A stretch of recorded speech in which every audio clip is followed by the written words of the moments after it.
Hi, and welcome back to Pint-Sized Guilt-Free Torah. So, Jacob deceives his father in getting the blessings.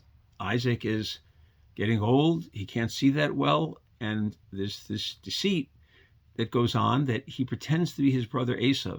His brother's hairier than he is, so he puts on some animal skins that are hairy, and he tries to speak in his intonations, and he's successful in that. But before that happens, Isaac tells Esau, first of all, go out and bring me some good food. Go out and hunt and bring me some really great food, cook it up. And then after I have that, I will give you the blessing. Of course, Rivka, Jacob's mother, hears that, and she begins a whole system where Jacob will get the blessing and not Esau. That woman changed the course of Jewish history and world history, for that matter, with her prophecy and with her wisdom. But what we're going to focus on is, why did Yitzchak, Isaac, need to have a good meal, some cooked meat, before he gave the blessing? A blessing is a spiritual thing. What do you need to have a steak dinner before you give a blessing? What does the spirituality have to do with a steak dinner? And the answer is that in Judaism, many people make a mistake.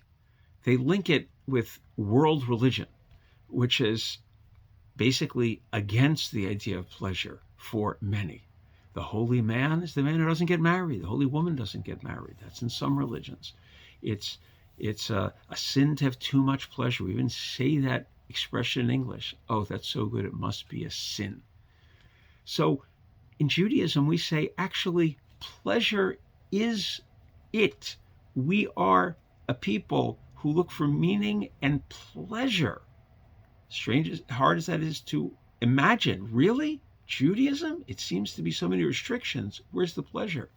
Well, when you do something with meaning, it's the same pleasurable activity will have more pleasure in it. For example, take someone who leads a very callous life. He's got a lot of one-night stands. Compare that maybe years later, or a different person who has a meaningful relationship with a woman, and they have a family, and he's got a whole life.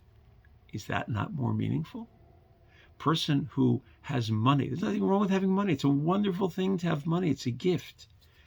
You can spend the money and just be hanging out and doing stuff and buying stuff. That's true, and it's enjoyable. No one's denying that.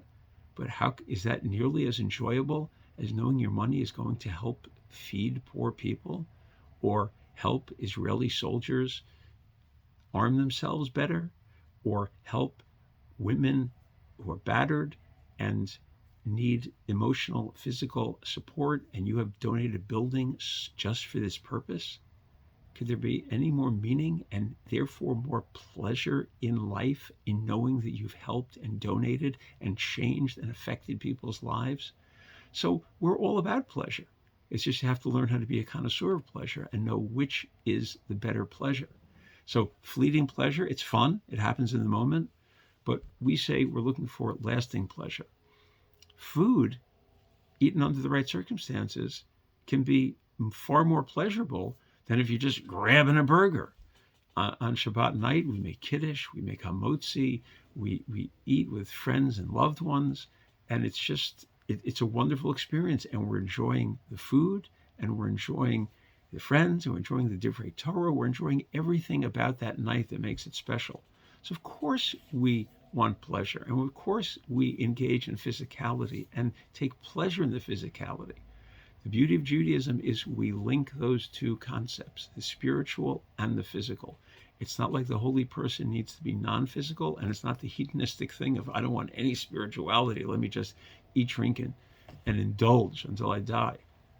I want to combine these concepts and really be a person who is happy and fulfilled because I'm enjoying life so much. I'm eating well, I'm doing other things well, I'm having so much great physical pleasure, and at the same time it's meaningful in the way that I'm doing it, in the time and the way I'm doing it. Everyone should have a wonderful Shabbos.